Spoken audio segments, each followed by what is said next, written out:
ஆஜானு பவன் மாதிரி இருப்பாரு. பேசுறதுக்கு பயப்படுவாங்க. அவர்கிட்ட பேசலாமா வேண்டாமான்னு என்ன கேட்பாங்க. மேஜர்னு ராணுவத்தில் எல்லாரும் ₹100 சம்பளத்துல தான் வேலைக்கு சேர்ந்தார். வெளியே சொன்னா வெக்கக்கேடு. நான் வந்து எம்ஜிஆர் பிரியம், சிவாஜி பிரியம் கிடையாது. என்ன திட்டுவாரு. ராத்திரி 9 மணிக்கு எம்ஜிஆர் வந்தார். உங்க வீட்டை நான் பார்க்கணும். ₹45 வீட்டுல இருக்கேன் சார். நீங்க பரவாயில்ல ஒன்று கொடுத்தோம். நாங்க அந்த தெருவே கூடிடுச்சு எம்ஜிஆர். சிவாஜியோட உயர்ந்த மனிதன் படத்துல அந்த சிவாஜி வாக்கிங் ஸ்டிக்கை வச்சு இப்படி நடந்திருந்தார் கொடைக்கானல்ல. சார் இப்படி நடக்காதீங்க. அதை நான் சொல்ல விரும்பல, தப்பா நினைச்சுக்காதீங்க. தேவர் இந்த வீடு வாங்குறதுக்கு காரணமே தேவர் தான். பணம் பத்தில் இன்னொன்னு போய் நின்று கொடுத்தார். யார் அந்த காலத்துல கொடுப்பாங்க. என் பையன் கல்யாணம் அவர் பிடித்த படுக்கையா இருக்கார். கல்யாணத்தை நிறுத்திடாரு. இல்லை கடைசியில கல்யாணம் பண்ணி வந்தோம், புடிச்சு போச்சு எல்லாம். வாழ்க்கையிலேயே நான் மறக்க முடியாத ஆள் ஒரு. ஐயா வணக்கம். வணக்கம். மேஜர் சுந்தரராஜன் அவர்களுடைய கூட பிறந்த தம்பி நீங்க. சோ ஆமா, மீடியா வெளிச்சமே இல்லாம இதுவுமே ஒதுங்கி இருக்கீங்க இல்லையா? அதுக்கான காரணம் என்ன? எங்களுக்கு எல்லாமே மேஜர் சுந்தரராஜன் தான். சினிமாவில் என்ன சேர்க்கல. ஏன்னு கேட்டீங்கன்னா படிப்பு. நான் நியூ காலேஜில் தான் படித்தேன். என்ன காலேஜில் சேர்த்து விட்டதுக்கு முக்கிய காரணமே தேவர். அவர் தான் சேர்த்து விட்டார். என்ன இடமே கிடைக்கல.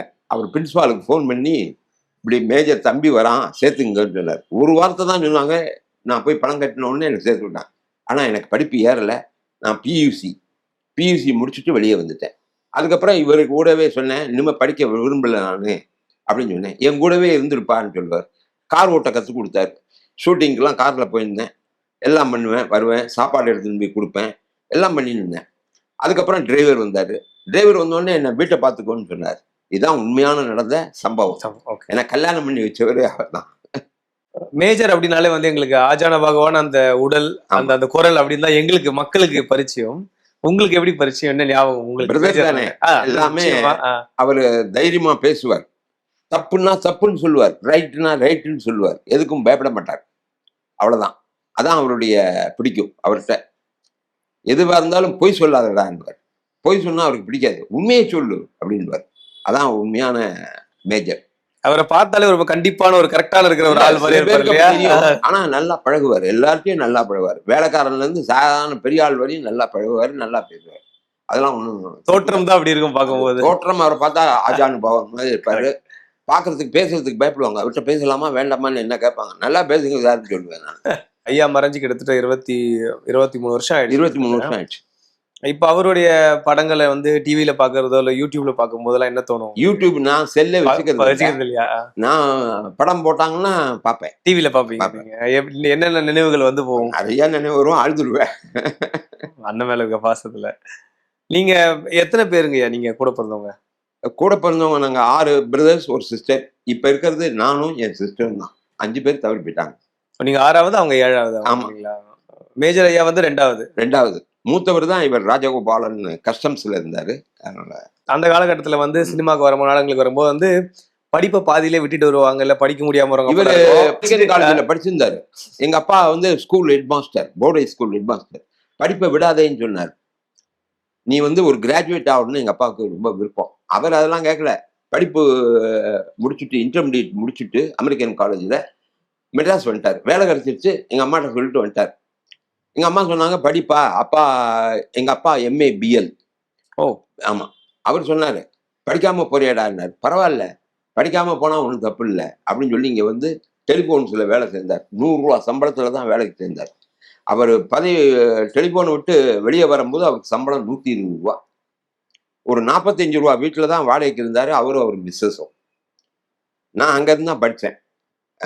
நியூ காலேஜுக்கு டெய்லி சைக்கிள்ல போவேன், வருவேன். அதான். அண்ணனோட தான் நீங்க இருந்தீங்க? ஆமாமா, கூட தான் இருந்தேன். அவர் தான் எல்லாமே, ஆல் இன் ஆல். அவருக்கு வந்து நாடகத்திலும் சினிமாலையும் ஆர்வம் வர்றதுக்கு காரணம் உங்களோட தாய் மாமாவா? வீரராகவன் ஐயா. வீரராகவன் அவர் வந்து சேர்த்து விட்டாரு. இவர் அதை வச்சு இது பண்ணிட்டார். ஆனா படிக்கும்போது நாடகங்கள் நடிச்சிட்டு இருந்தாரு இல்லைங்களா? அமெரிக்கன் காலேஜில் நடிச்சார். நடிச்சு அவார்டெல்லாம் வாங்கினாரு. அதெல்லாம் பெரிய குளத்துல வச்சிருக்கோம் நாங்க. எங்க ஊர் சொந்த ஊர் பெரிய குளம் தான், அங்க வச்சிருக்கோம். முதல் பட வாய்ப்பு எப்படி அமைஞ்சது? பட்டினத்தார் தான் முதல் படம். பட்டினத்தார். அவர் எதிர்பார்க்கவே இல்லை. பட்டினத்தாருக்கு அந்த ப்ரொடியூசர் கூப்பிட்டு உங்களை நடிக்க வைக்கிறேன்னு ஆசைப்பட்டார். ஏன்? TMS சௌந்தரராஜன் பெரிய ஆளு, மேஜர் சொன்னார், என்ன சார் இது, என்ன போய் பிடிக்கிறீங்க அப்படின்னாரு. பரவாயில்ல நீ வா அப்படின்னு சொல்லி கூட்டிட்டு போனார். அதில் தான் நடித்தார். ஆச்சரியப்பட்டு போனார் மேஜரே. அப்போல்லாம் மேஜர்னு பேர் கிடையாது. பாலச்சந்தர் வந்து மேஜர் சந்திரகாந்த் நாடகம் போட்டு அது சினிமா ஆனதுக்கு அப்புறம் தான் ஏவிஎம்ல அவருக்கு மேஜர் சுந்தரராஜன் பேர் வந்தது. அதனால அவர் சொல்லுவார், நமக்கு டைம் நல்லா இருக்கணும், தலையெழுத்து நல்லா இருந்தா யாரும் ஒருத்தரும் ஒன்றும் பண்ண முடியாது அப்படின்வார். ரொம்ப சின்ன வயசு தான். இப்போ ஒரு சின்ன வயசு 27 வயசு ஆமா, 26 ஆமா, வயசு தான் அவ்வளவுதான். இருந்திருக்கும். பட்டினத்தார்ல நடிச்சார். சோழ மன்னனா நீ நடிச்சிருப்பாரு. உட்காரு நான் நிக்கிறேன்னு அந்த அதை சொல்லி சொல்லி காமிப்பார். எவ்வளவு பெரிய அரசனா இருந்தாலும் இந்த இவரை பார்த்தா அவர் நின்றுதான் பதில் சொன்னார், நான் உட்கார்ந்து பதில் சொன்னேன், அதான்டா பட்டினத்தார் அப்படின்னு. துறவிக்கும் எதுல சோழ மன்னனுக்குமான விஷயமா இருக்கும் அது. ரொம்ப சின்ன வயசுல அதுக்கப்புறமா அந்த ஒரு 62ல இருந்து ஏறக்குறைய 2-3 வருஷத்துலயே வந்து ஒரு 7 படங்கள் நடிச்சாரு. நடிச்சார் நிறைய படம். சர்வ சுந்தரம், வெந்நீர் ஆடை. வெந்நீர் ஆடையில ஸ்ரீதர் தான் அவருக்கு முக்கிய இது கொடுத்தாரு. கொடைக்கானல்ல ஷூட்டிங். ஸ்ரீதர்லாம் எங்க வீட்டுக்கு கூட்டின்னு வந்துட்டார் மேஜர். நாங்க பெரியகுளம் தானே சொந்த ஊர். இப்ப தேனி டிஸ்ட்ரிக்டா மாறி பெரியகுளத்துல வந்து எதிர்த்த வீட்டுல வந்து தங்க வச்சு, அப்போ ஸ்ரீதர் வந்திருக்காருன்னா எங்களுக்கெல்லாம் ஒரே சந்தோஷம்.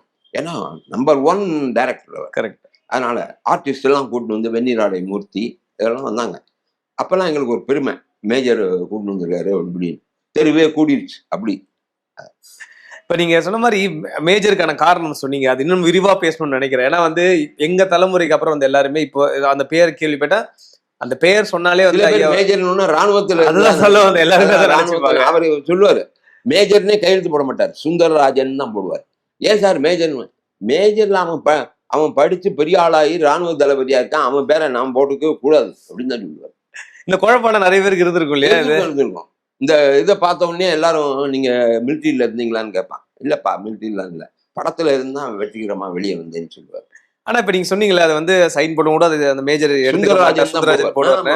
ஆனா அந்த ஒரு மக்களே ஒரு பெயர் அப்படி கொடுத்து அது எல்லாம் ஏத்துக்கிட்டாங்களே, அது எப்படி பார்த்தாரு? அது பாலச்சந்தர் தான் அதுக்கு தெய்வமா இருந்து பண்ணாரு. ஏவிஎம்ல மேஜர் சந்திரகாந்த் படம் எடுத்தாங்க, அப்புறம் தான் அந்த பேர் வந்தது. அப்படியே நாடகத்திலயுமே அவர் நடிச்சிருந்ததுனால நாடகத்துல நடிச்சார். நிறைய நாடகம் பாலச்சந்தர் நாடகம் தானே நடிச்சார். இன்னொரு கதை கேள்விப்பட்டிருக்கோம் சார். அதாவது நாடகத்திலே வந்து கேபி நடிக்கிறதா இருந்துச்சு, ஆனா அந்த கேரக்டர் இங்கிலீஷ் பேசுற மாதிரி இருக்கவே அப்படி நடந்தது. இவர் இங்கிலீஷ் நல்லா பேசுவார். அவர் கேபி பாலச்சந்தர் நடிக்கிறதா நடிப்பார், நல்லா நடிப்பார். சொல்லி கொடுக்குறதுல மண்ணாதி மண்ணா அந்த ஆளு. அவர் தான் சொன்னார், நீ நல்லா இங்கிலீஷ் பேசுறடா, நல்லா பேசுற, நல்லா இது செய், நான் உனக்கு சொல்லித்தரேன். அவரே வாக்கிங் ஸ்டிக்கை வச்சு அப்படி நடப்பார் பாலச்சந்தரை. இந்த மாதிரி பண்ணணும், இந்த மாதிரி பண்ணணும், அந்த மாதிரி. அதைத்தான் அவர் மேஜர் வந்து அந்த சிவாஜியோட உயர்ந்த மனிதன் படத்துல அந்த சிவாஜி வாக்கிங் ஸ்டிக்கை வச்சு இப்படி நடந்திருந்தார் கொடைக்கானல்ல. சார் இப்படி நடக்காதீங்க, வாக்கிங் ஸ்டிக் கொடுங்க, இப்படி போகணும் இப்படி போகணும்னு சொல்லி கொடுத்தது மேஜர் தான். அதை நான் சொல்ல விரும்பல, தப்பா நினைச்சுக்காதீங்க. சிவாஜி பெரிய ஆர்டிஸ்ட் சொன்னாரு, என்னடா நீ இப்படி எல்லாம் கத்துக்கிற அப்படின்னாரு. இல்ல சார், வாக்கிங் ஸ்டிக்கை வச்சு சும்மா அப்படி நடக்கக்கூடாது, அதை இப்படி பண்ணணும் அப்படி பண்ணணும்னு சொன்னவரே அவர். எம்ஜிஆர் நல்லா பாராட்டுவார் மேஜரை. என்ன சொல்லுவாருன்னா, 2 விஷயங்கள் பண்ணீங்க. ஒண்ணு மேஜர், இன்னொன்னு இந்த நடிகர் சங்கத்தை கட்டினீங்க. நாங்கெல்லாம் கட்ட முடியாத, நீங்க கட்டினீங்க. மேஜர் சொன்னார், நீங்க உங்க ஆதரவு இல்லாம கட்டவே முடியாது. ஏன்னா அவர் அப்ப சிஎம்மா இருந்தாரு. இதை கட்டுறதுக்கு பர்மிஷன் வாங்கி கொடுத்ததே அவர் தான். யாரு? எம்ஜிஆர். இல்லைன்னா கட்ட முடியாது. எப்படி கட்டுவீங்க? எல்லா நடிகர்கள், துணை நடிகர்கள், ஜூனியர் ஆர்டிஸ்ட் எல்லாம் சப்போர்ட் பண்ணதுனாலதான் கட்ட முடிஞ்சது. ரொம்ப சின்ன வயசுலயே அப்பா கதாபாத்திரம் பண்ணதுதான் வேற வழி இல்ல, இதான் பண்ணணும்னு வந்தது. அதான் சொல்லுவார், தலையெழுத்து, நான் எப்பயுமே அப்பாவா இருக்கணும்னு நடிக்க வந்துச்சு அப்படின்னு. நிறைய படங்கள் அப்பா தான். 28-29 வயசுலயே அப்படி அப்பா நடிகர் ஆகிட்டாரு. 800 படம் வரையும் நடிச்சிருக்காரு. அதனால ஒன்னும் இது இல்ல. ஹீரோக்கான அத்தனை கலையம்சமா அவருக்கு இருக்கு. அவர் சொல்லுவாரு, என் மூஞ்சிய பாக்கணும்ல, நான் லவ் பண்ணா ஏத்துப்பானா? ஏத்துக்க மாட்டான், நான் வந்து அப்பா வேஷம் போட்டாதான் ஏத்துப்பான் அப்படின்னு சொல்லுவாரு. ஆனா அதே காலகட்டத்துல அந்த மாதிரி கேரக்டர்ஸும் பண்ணிருக்காரு. பாமா விஜயம் எடுத்துக்கிட்டா பாலையா காமெடி, அதுக்கெல்லாம் பாலச்சந்தர் தான் காரணம். இப்படி பண்ணுடா அப்படி பண்ணுடான்னு சொல்றவரே அவர் தான். மேஜர் சந்திரகாந்த்ல நீங்க பார்வை இல்லாத ஒரு மேஜர் படமே, அந்த கண்ணு கொள்ளு அது பாலச்சந்தர் பண்ணி காமிப்பாரு. அவர் தானே அதை பண்ணாரு, அதை பண்ணி காமிப்பாரு. ஏவிஎம் செட்டியார் பார்த்துட்டு அசந்து போனார், எப்படி பண்றீங்க நீங்க அப்படின்னு. இந்த வாக்கிங் ஸ்டிக்கை வச்சு இப்படி தட்டினா உட்காரணும், இப்படி தட்டினா ஏந்திருக்கணும்னு சொல்றதெல்லாம் ஆச்சரியமா இருக்கு மேஜர் அப்படின்னு. இப்ப அந்த படத்துல கேஸ்ட் எடுத்துட்டீங்கன்னா, இப்ப நாகேஷ் ஐயா, ஜெயலலிதா அம்மா, முத்துராமன், நாகேஷ் எல்லாம் க்ளோஸ் ஃப்ரெண்டு. அப்ப நாகேஷ் சொல்லுவார், என்னடா என்ன தூக்கி சாப்பிட்டு போயிடுவோம் படத்துல அப்படின்னு. அப்படியா? ஆமா, மேஜர் சொல்லுவார், உன்னை தூக்கி சாப்பிட முடியாடா, சிரிப்பு நடிகன்னா நீதான்டா அப்படின்னு. அந்த படத்துல இப்ப Muthuraman sir, AVM Rajan sir எல்லாமே இருப்பாங்க. முத்துராமன் சார் ஒரு பெரிய பக்கா ஜென்டில்மேன் வாழ்க்கையில. இங்கதான் வந்திருக்காரு. அவரு சொல்லுவார், ஒரு மனிதன் மரியாதை கொடுக்குற ஒரு மேஜர் ஒருத்தர் தான் அப்படின்னு சொல்லுவார். ஏன்னா நடிகனா பார்க்கக்கூடாது, ஃப்ரெண்டா தான் பார்க்கணும் மேஜர். அவங்களுமே சமகாலத்துல ஒரே வயசுல இருக்கிறவங்க தான். முத்துராமன் இன்ஃபேக்ட் முத்துராமன் சார்லாம் கொஞ்சம் பெரியவர், மேஜர் சாரை விட வயசுல கொஞ்சம். சோ அவங்களுக்கு எல்லாம் அவரை விட பெரிய நடிகர் சார் முத்துராமன். கரெக்ட். அது உண்மையை சொல்லணும் இல்லையா, அதான் உண்மை. நடிகர், பெரிய நடிகர் முத்துராமன்ட்டனா ரொம்ப சாஃப்ட் கேரக்டர், யாரா இருந்தாலும் பேசுவார் நல்லபடியா, நல்ல மனிதர். மேஜரே சொல்லுவார், முத்துராமன் மாதிரி ஒரு ஆளை பார்க்க முடியாது வாழ்க்கையில். இங்க சாப்பிட வருவார் மேஜர், அப்ப சொல்லுவார், நீங்க முத்துராமன்கிட்ட பேசினாவே பெரிய அதிசயம்டா அப்படின்வார் என்கிட்ட. கேவி சாருடைய ஆரம்ப காலத்துல எல்லா படங்களையும் கிட்டத்தட்ட வந்து இப்ப நீங்க நீர்க்குமிழி ஆகட்டும், நாணல் ஆகட்டும், மேஜர் சந்திரகாந்த், பாமா விஜயம்னு எல்லா படங்களும் தவிர்க்க முடியாத ஒரு எதிர்நீச்சல், தவிர்க்க முடியாத ஒரு ஒரு நாயகனா வந்து ஐ மீன் ஒரு ஒரு கேரக்டரா வந்து மேஜர் இருந்தாரு. மேஜர் இருப்பார், எல்லா படத்துலையும் இருப்பார். எல்லா படத்துலையும் நாடகம் இதெல்லாம் அவர் மேஜர் இல்லாம அவர் செய்ய மாட்டார். கூப்பிடுவார், டேய் இதை பண்ணுடா அதை பண்ணுடான்னு சொல்லுவார். அந்த மாதிரி தான். சிகரெட் குடிக்க விட மாட்டார். யாரு? பாலச்சந்தர். டேய் செட்டில் சிகரெட் குடிக்காதடா அப்படின்னுவார். சரி பாலு அப்படின்னுவார். போய் வெளியே போய் குடிச்சிட்டு வா, எனக்கு எதுக்கு சிகரெட் குடிக்கக்கூடாது, நீ நானும் ஃப்ரெண்டாக இருக்கலாம், ஆனால் சிகரெட் குடிக்கக்கூடாது அப்படின்னு. ரொம்ப நாளா க்ளோஸான ஃப்ரெண்ட்ஸ் அவங்க ரெண்டு பேரும். சரியான ஃப்ரெண்ட்ஸ் இல்லையா அவங்க, அந்த காலத்துல இருந்து ஃப்ரெண்ட்ஸ் அவங்க ரெண்டு பேரும். பாலச்சந்தர் இல்லைன்னா மேஜர் இல்லை, அப்படித்தான் நாங்க சொல்லுவோம். அந்த இங்கிலீஷ் அண்ட் தமிழ் கலந்து அந்த அதான் எல்லாருமே கிண்டல் பண்ணுவாங்க மேஜரை, என்னடா இங்கிலீஷ்ல பேசிட்டு திருப்பி அதே வார்த்தை தமிழ்ல பேசுறேன்னு சொல்றாரு. என்ன பண்றது, நடிக்கணும்னு வந்தா எல்லாம் பேசிதான் ஆகணும் அப்படின்னு. வீட்டுல எப்படி இருப்பாரு அந்த மாதிரி? வருமா? சகஜமா தான் இருக்கும். வீட்டுல சாதாரணமா இருப்பாரு, பசங்க கிட்ட எல்லாம் நல்லா பேசிட்டு ஜாலியா அரட்டை அடிச்சுட்டு. இல்ல இது என்னைக்காவது பிரதிபலிச்சிருக்கா வீட்டுல இங்கிலீஷ் தமிழ் கலந்தது? இல்ல அதெல்லாம் சொல்ல மாட்டாரு, தமிழ்ல தானே பேசுவார் வீட்டுல, வேற என்னதான் பேச முடியும்? இல்ல என்னைக்காவது ஒரு ஏதாவது டக்குன்னு கோவப்படும் போது இங்கிலீஷ்ல பேச மாட்டார், தமிழ்லயே திட்டிடுவாரு, எல்லாம் தமிழ்ல திட்டிடுவாரு. இப்ப 1965க்கு அப்புறமா சார் நீங்க சொன்ன மாதிரி இப்ப வெந்நீர் ஆடை படம் எல்லாம் கிட்டத்தட்ட இந்த காலகட்டத்தில் நீர்க்குமிழிக்கு வந்து தவிர்க்க முடியாத ஒரு நடிகர் ஆயிட்டாரு மேஜர் அவர்கள். தொடர்ந்து எல்லா படங்கள்லயுமே எல்லா நடிகரோட படங்கள்லயுமே அவரை நல்ல நல்ல கதாபாத்திரத்துல மேஜரை போடுங்கன்னு தான் சொல்லுவாங்க எல்லாரும். அந்த மாதிரி தான், அதான் உண்மையான கேரக்டர். ஃபாதர் ரோல மேஜர் போடும். பிகேஆரே சொல்லுவார், என்ன அதே நாங்க வந்துட்டோம், நீ வந்துட்ட எல்லா படத்துலயும் நீ இருக்க அப்படின்னு. அண்ணே மன்னிச்சிருங்கன்னு. இவருக்கு முன்னாடி அவரு தான் சின்ன வயசுல அந்த மாதிரி அப்பா கேரக்டர் பண்ணவர். 17 வயசுலேயே அப்பா கேரக்டர் போட்டவர் வி கே ராமசாமி. அவரெல்லாம் தெய்வம், ஒன்னும் சொல்லக்கூடாது யாரையும். அவர் மாதிரிலாம் ஒரு ஆர்டிஸ்ட் பார்க்க முடியாது சார். அவர் எவ்வளவு பெரிய ரோல்லாம் பண்ணியிருக்காரு வி கே ராமசாமி, அட்டேயே சாமி. இப்ப நீங்க சின்ன நடிகர் பெரிய நடிகர் இந்த படம் அந்த படம்ன்ற பாகுபாடே இல்லாம எல்லா படங்களுமே பண்ணிருக்காங்க. சாதாரண நடிகனா இருந்தாலும் மரியாதை தான். அவன் நடிக்க வந்திருக்கான் சார், அவன் வந்து விவரம் இல்லாம வரமாட்டான். எல்லா நடிகர்களும் ஒண்ணுதான் அப்படின்னு தான் சொல்லுவார் மேஜர். அவன் இப்ப பாக்குறதுக்கு இப்படிதான்டா இருப்பான், நாளைக்கு பெரிய ஆளா வந்துருவான் அப்படின்னு. யாரையும் மதிப்பு கம்மியா போடாத என்பார். மேஜர் சார்னு சொன்னா ஃபர்ஸ்ட் கூடவே சிவாஜி சாரோட பேரும் வந்து அவ்வளவு படங்கள் நடிச்சிருக்காங்க. பட் அதுக்கு முன்னாடி எம்ஜிஆர் சாரோடையும் நிறைய படங்கள் பண்ணிருக்காரு. விவசாயி, காதல் வாகனம், நிறைய படம், நான் என் பிறந்தேன், குடியிருந்த கோயில், நிறைய படங்கள் பண்ணிருக்காங்க. நான் வந்து சார் வெளியே சொன்னா வெக்கக்கேடு, நான் வந்து எம்ஜிஆர் பிரியன், சிவாஜி பிரியன் கிடையாது. என்ன திட்டுவாரு, ஏடா நான் சிவாஜியோட நடிக்கிறேன், நீ சிவாஜி பிரியன்னு சொல்லாம எம்ஜிஆர் பிரியன். எனக்கு எம்ஜிஆர் அப்படி பிடிக்கும். நாங்க 45 ரூபா வீட்டுல இருக்கும்போது எம்ஜிஆர் நாடகம் பார்த்துட்டு எங்க வீட்டுக்கு வந்தார். நான் அசந்து போயிட்டேன். ஆலயம் இல்ல சார், தீர்ப்புன்னு ஒரு நாடகமா, சரி, அண்ணாமலை டிராமா நடக்குது. நான் கொஞ்சம் பஸ்ஸை பிடிச்சி முன்னாடியே வீட்டுக்கு வந்துட்டேன். இவர் வரப்போறான்னு எனக்கு தெரியாது. ராத்திரி 9 மணிக்கு எம்ஜிஆர் வந்தார். உங்க வீட்டை நான் பார்க்கணும்னார். 45 ரூபா வீட்டுல இருக்கேன் சார், நீங்க பரவாயில்ல ஒன்று கொடுத்தோம். நாங்க அந்த அந்த தெருவே கூடிடுச்சு எம்ஜிஆர் பார்த்து. உங்களுக்கு எப்படி இருந்துச்சு? நீங்க ரசிகர்? நான் கையை பிடிச்சிட்டு அவர்கிட்ட இது பண்ணேன், என் தம்பி சார் உங்க ரசிகன் அப்படின்னு தான் சொல்லுவார் மேஜர். அதே மாதிரி விவசாயி படம் ஷூட்டிங் நடந்தது, நான் பார்க்கணும்னு சொன்னேன். எம்ஜிஆர்ட்ட பர்மிஷன் இல்லாமல் போக முடியாது செட்டுக்கு. தேவர் நான் கேட்டு நாளைக்கு சொல்றேன். நான் நியூ காலேஜில் படிச்சுட்டு இருக்கேன். அப்புறம் தேவர் சொன்னார், தம்பி தானே கூட்டின்னு வா அப்படின்ட்டார். போனேன். என்னை ஒரு சேர் போட்டு ஒரு ஓரமாக உட்கார வச்சுட்டார். ஷார்ட்டு அப்படியே பார்ப்பார் எம்ஜிஆர் செட்டில் யாராவது இருக்காரு. அவர் ரொம்ப கெட்டிக்காரு. யாரும் அங்கே உட்காந்துருக்காரு? என் தம்பி சார். கூப்பிடுங்க.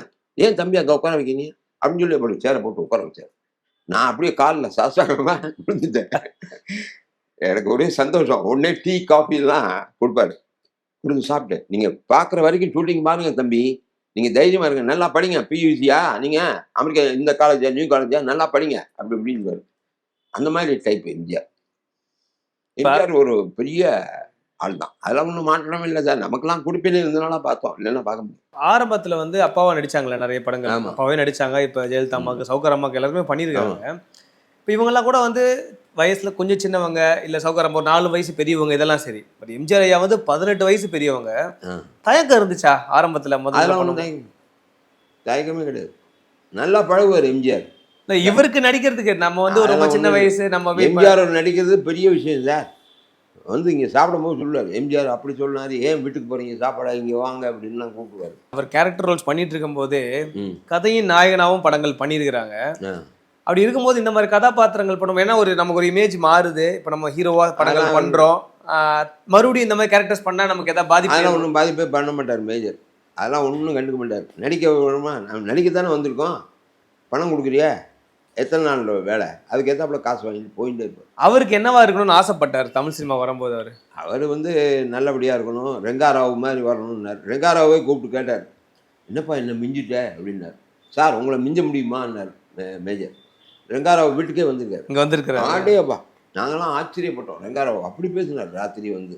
11 மணி வரையும் பேசியிருந்தார் எங்களோட. அந்த மாரி மனிதர்கள்லாம் தெலுங்குல பார்க்க முடியாது சார். மேஜரே தெலுங்கு படம் நடிச்சார். ஹிந்தி படம் நடிச்சார். கன்னட படம்லாம் நடிச்சிருக்காரு. அதனால இந்த மாதிரி ஹீரோவா நடிக்கணும் அப்படின்றதெல்லாம் பெருசா ஆசை அதெல்லாம் கிடையாது. ஒரு மேஜருக்கு அந்த ஆசையெல்லாம் கிடையாது. ஹீரோவா நடிச்சா யார் பாப்பான்னுவாரு. என் மூஞ்சிக்கு யார்ரா பாப்பா? நான் போய் ஒரு பொண்ணை கட்டிப்பிடிச்சேன்னா பாப்பானா? அதுக்கு தான் ஜெய்சங்கர், ரவிச்சந்திரன் எல்லாம் இருக்காங்களே. அவருக்கு அப்பாவா நடிச்சிருக்காரு மேஜர் சார். ஆமா. எம்ஜிஆர் சார் கிட்டத்தட்ட ஒரு ஆமாமா. 18 வயசு வித்தியாசம் அவங்க ரெண்டு ஆமா. பேருக்குமே. இப்ப காதல் வாகனம்ல இருந்து ஒரு காட்சி வரும். இவரு ஆமா. போலீஸ் பிடிக்கும் போது இப்ப போவாங்க. சடனா டக்குன்னு ஒரு காலத்து விட்டுருவாரு வந்துட்டு. அது வந்து அந்த ஏன்னா அது மேஜர் ஐயாவே ஒரு இடத்துல சொல்லியிருக்காங்க. நான் எதிர்பார்க்கவே இல்லை. டக்குன்னு நான் ஆமா. என்ன நம்ம காலத்து வர்றாங்கன்னு ஆமா. நடிகர்னா நான் என்ன பண்ணாலும் ரெடியா இருக்கணும் நீ நான் பண்றதுக்கு. அதெல்லாம் யோசிக்காத நீ அப்படின்னு சொன்னாரா? ஆமா. சொல்ல முடியுமா அதை பத்தி உங்களுக்கு? இல்ல. அதெல்லாம் என்கிட்ட சொன்னதில்ல அவரு மேஜர். மரியாதைன்னா எம்ஜிஆர் தான். அந்த சாப்பாடு டயத்துல கூப்பிட்டு எல்லாரையும் உட்கார வச்சு, தானும் உட்கார்ந்து சாப்பிடுறதுல அவர் நம்பர் 1. அந்த கார்டன்லேருந்து அவருக்கு சாப்பாடு வரும். அந்த அவருடைய இதுலேருந்து. எல்லாருக்கும் ஒரே சாப்பாடு தான். அதுல ஒண்ணும் மாற்றமே கிடையாது. மேஜர் சொல்லுவாரு, "இப்படி நான் பார்த்ததே இல்ல வாழ்க்கையில" அப்படின்னு. அதெல்லாம் உண்மைதான். 2 பேருமே இல்ல. சிவாஜியும் இல்ல, எம்ஜிஆரும் இல்ல. நல்ல மனிதர்கள் 2 பேருமே. அவ்வளவுதான். உங்களுடைய அண்ணன் வந்து எம்ஜிஆர் சார் நடிச்ச படங்கள் எது ரொம்ப உங்களுக்கு பிடிக்கும்? ஏன்னா எம்ஜிஆர் ரிக்ஷாக்காரன் நிறைய படங்கள் பண்ணியிருக்காங்க. நெறைய படம் பண்ணிருக்காரு. நான் விவசாயி படம் ஷூட்டிங் பார்த்துட்டு அசந்து போயிட்டேன். ஜூஸ் கொண்டு குடுத்தாரு அவரு கையால. இப்படி ஒரு ஆள் இருக்கானா? என்னங்கடா வாழ்க்கை? அப்படின்னு நினைச்சேன். அதான் மனுஷன தூக்கி வைக்கிறது சார். நீங்க எதிர்பார்க்காம ஒண்ணு செஞ்சா, உங்களுக்கு எங்கேயோ போயிடுவீங்க நீங்க. தேவர் சாரோட படங்கள்லயுமே பெரும்பாலும் வந்து மேஜர் சார் ஆமா. நடிச்சிருந்தாங்க. அதுக்கு அதுக்கு என்ன காரணம்? தொடர்ந்து படங்கள்ல தேவர் நல்ல மனிதர் சார். தேவர் இந்த வீடு வாங்குனதுக்கு காரணமே தேவர் தான். பணம் பத்தலைன்னு போய் நின்னு குடுத்தாரு. யார் அந்த காலத்துல குடுப்பாங்க? குடுக்க மாட்டாங்க. பழைய வீடா இருக்கும்போது, "என்ன மேஜர் ஒரு மாதிரியா இருக்கேன்னாரு." அவர் புரொடக்ஷன் மேனேஜர் கணேசன். அவர் தான் சொன்னாரு, "அண்ணனுக்கு கொஞ்சம் கஷ்டம்னு." "என்ன கஷ்டம்?" அப்படின்னாரு. ரூ. 15,000 பத்தல வீடு வாங்குறதுக்கு. ரூ. 50,000 குடுத்தாரு தூக்கி. "போங்க, போய் வீட்ட முடிங்க" அப்படின்னாரு. வீட்டுக்கு ரெவல்யூஷன் அன்னைக்கு வந்தாரு. அப்படி வெறும் பாடிய பொண்ணு இது பண்ணிட்டோம். மறக்கவே மாட்டேன் அந்த ஆள. சாகுற வரைக்கும் நாங்க மறக்க மாட்டோம் தேவர. அவர் தான் உங்களுடைய சீட்டுக்குமே உதவி இருக்கிறாரு இல்லையா? உங்களுக்கும் வாங்கி கொடுத்திருக்காரு. நியூ காலேஜ்ல எனக்கு சீட் கிடைக்கல. மேஜர் போனப்பவே கிடைக்கல. அப்புறம் "என்ன எங்க போயிட்டு வர?" அப்படின்னு கேட்டாரு மேஜர். "என் தம்பிக்கு நியூ காலேஜ்." "ச்சே போன முடியா?" அப்படின்னு ஃபோன்ல பேசினாரு. "போயா நாளைக்கு காலையில அட்மிஷன்" அப்படின்னாரு. நான் போய் நிக்கிறேன். தேவர் சொன்ன ஆளா அப்படின்னு சொல்லி குடுத்தான். நான் படிக்கல. அது வேற விஷயம். பியூசி படிச்சுட்டு வெளிய வந்தேன். நான் யார கேட்டாலும் பியூசி, ஏபிஎஃப்ன்னுவேன். அங்க என்ன என்ன ஏபிஎஃப் நீயா போட்டுக்கிட்டேன். PUC applied but fail. Applied but fail. Thevar செத்து போனார் கோயம்புத்தூர்ல. எல்லாரையும் கூட்டின்னு போனாரு மேஜர். நடிகர்கள் பூரா ஒரு ட்ரெயின்ல போனாங்க. எம்ஜிஆர் தான் கூட்டிட்டு எம்ஜிஆர் ஃப்ளைட்ல வந்தார். அவர பாடி இறக்குற வரைக்கும் கூட இருந்து எல்லாம் பண்ணிட்டு வந்தார். சமகால நடிகர்கள் இப்ப Muthuraman sir, Jaishankar sir, Gopalakrishnan. Correct. இப்ப கேஆர் விஜயா அம்மா இவங்க எல்லாருக்கும், ஜெயலலிதா அம்மா இவங்க எல்லாருக்குமே அப்பாவா நடிச்சிருக்காரு அந்த காலகட்டத்துல. இவங்க எல்லாரும் அவரோட சின்னவங்க கொஞ்சம் சில பேர் கூட இவர் அப்பா தான் நடிச்சிருக்காரு. கேஆர் விஜயா அம்மாலாம் தங்கமானவங்க. அப்படி பேசுவாங்க, நல்லா பழகுவாங்க, போவாங்க. எந்த கௌரவம்லாம் கிடையாது. நான் 2 தடவ அவங்க வீட்டுக்கு போயிருக்கேன். என்னுடைய ஃப்ரெண்ட் காரக்குடி நாராயணன் ஒருத்தர் இருந்தார். ரைட். உங்களுக்கு தெரியும் ரைட். தெரியுது. அவர் தான் என்ன கூட்டின்னு போனார். "யார கூட்டின்னு வந்திருக்கீங்கன்னாரு. மேஜர் தம்பிங்க உங்க ஃபேனு" அப்படின்னாரு. நான் அந்த அம்மா காலிலேயே விழுந்துட்டேன். அப்படிப்பட்ட அந்த அம்மா அவ்வளவு கஷ்ட காலத்திலயும் நல்லா முன்னுக்கு வந்து இது பண்ணி அந்த ராமன் ரோட்ல வீடு வாங்கி ஓஹோன்னு அந்த மாதிரி மேல ஒரு லேடியை பார்க்க நல்ல மனிதர். அவர் மறையும்போது 68 வயசு தான் அவருக்கு. ஆமா, அது ஒண்ணும் 68. ஒரு நடுத்தர வயது தான் அது. ஏன்னா வந்து உடல் சரியா பாத்துக்கல. என்ன ஆச்சு அவருக்கு? அவருக்கு ஒரு வயித்துல ப்ராப்ளம். என் பையன் கல்யாணம் 28/2/2003. அவர் படுத்த படுக்கையா இருக்கார். கல்யாணத்தை நிறுத்திடாரு இல்ல. பொண்ணு வீட்டுக்காரங்க கஷ்டப்படுவாங்க, பெரிய பணக்காரங்க அவங்க. கடைசியில கல்யாணம் பண்ணி வந்தோம், முடிஞ்சு போச்சு எல்லாம். வாழ்க்கையிலேயே நான் மறக்க முடியாத ஆளு அவரு.